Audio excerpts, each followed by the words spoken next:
Data availability is this idea that instead of storing data on the network forever, we only need to prove that the data was available on Ethereum and that anyone who would have wanted to access it had a chance to do so.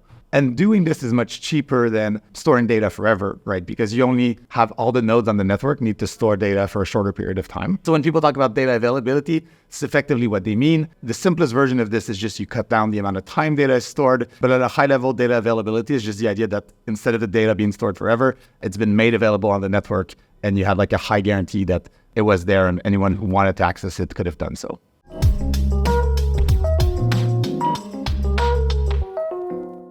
The data availability on Ethereum does not change through this at all. Before and after, like before we already have call data right now in Ethereum as it exists now. With 4844 we will have this additional data space in the form of blobs.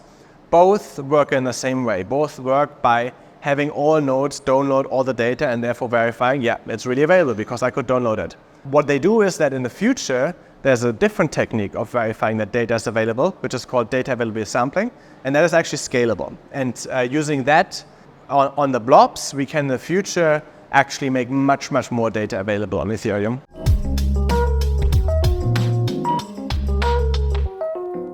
For the layer 2s, in a way, it gets simplified a bit, just because we now have a type of data that is meant for them, that actually is designed around their requirements. But really, I think it's not going to be a big change for them in terms of what it feels like to use it. It's really more the underlying properties of the system that change, not so much the appearance of it, I would say.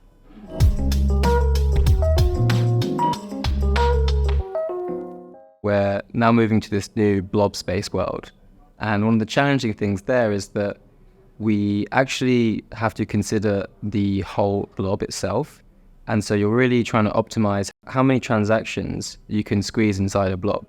The plan initially for 4844 is to have a target of 3 blobs per block and a max of 6. And we can increase that over time to increase the throughput.